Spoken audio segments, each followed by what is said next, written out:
Hey again, everybody. Um, Today we're going to be talking about composition.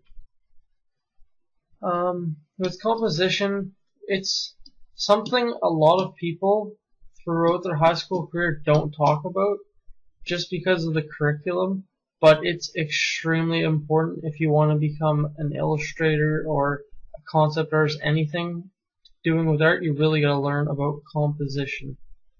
I myself just graduated from high school, and I took art in high school for about 3 years, and I was really just looking back from what I know now, I was really disappointed on just the overall, like what I learned in high school. It was really pathetic because they don't teach you anything. They basically sit you down, they say, draw.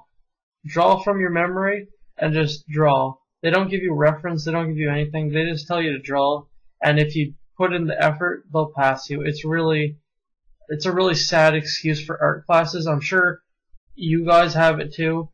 Just look at what your art classes and just think, because it's not good.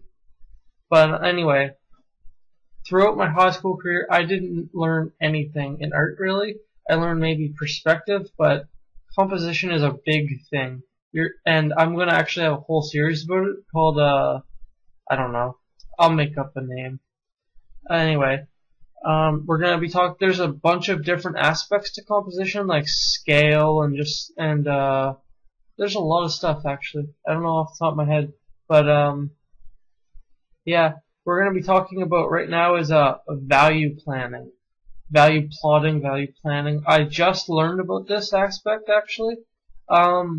And it's actually really simple, but it's really simple and really effective, but a lot of people don't know about it, or at least I haven't forever. I just came across it online in a video. So this is what it is, basically. It's really, really simple. Anyone can do it. You don't need to be good at art yet. You can be a beginner. This is what you do. When you start painting, before you start anything, sketch obviously. Do a rough sketch of what you want to paint, and then before you paint anything, make a new layer, over here, make a new layer, and put all the values down. And what that'll do is, you have 3 basic values. You have, one second here, you have right here, this is midpoint, this is the mid values, it'll be between, basically all these ones from like here to here. Those are the midtones. And basically what you would do is there's 3 different sections of this: the foreground, the background, and the foreground, the midground, and the background. And then this one, the foreground is the darkest value because there's a light source here or whatever, so everything in front of you is really dark. So the foreground would take the darkest value. So everything in the foreground would have the darkest values. So basically that means, it doesn't mean completely black, but it means like anything in this scale, everything would pretty much stay that value family. So there's 3 basic value families, which is the mid-tones, the whites, which is like around here, all the really light colors, and the blacks, which is all around here. And what you do is you just plot it out, you put down the stuff, this is a desert one, this is really simple.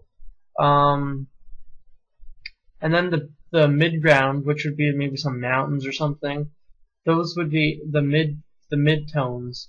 And then where the light source is coming from, which would be the background, might have a sun here or something and a light sky, that would be the white family, because of the light, you know what I mean? It's farther away.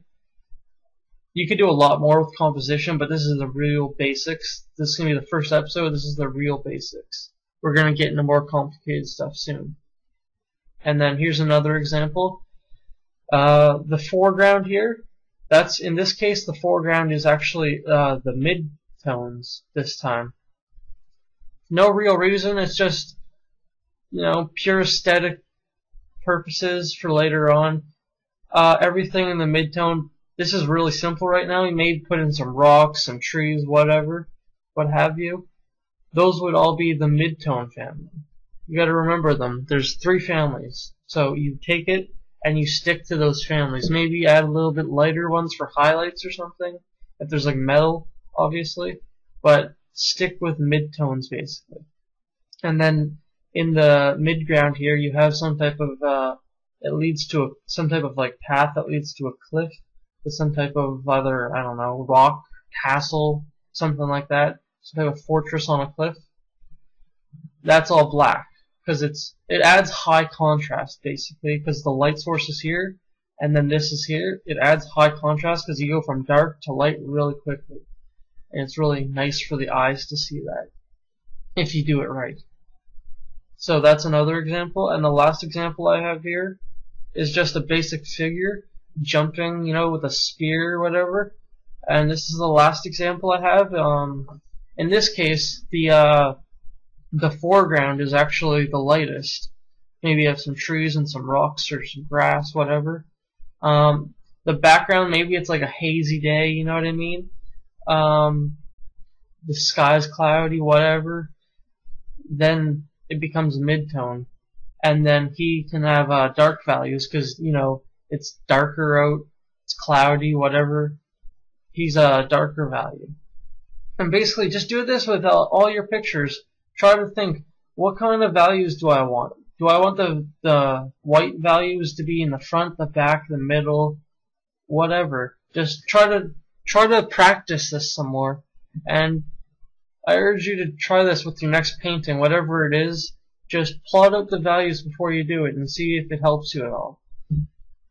And I think the next composition video, I don't know what I'm gonna release, but I think there's gonna be like 4 or 5 of these composition videos because it is really important, and a lot of people don't learn about it. So I hope to help some of you, at least. Anyway, until next time, remember to subscribe and goodbye.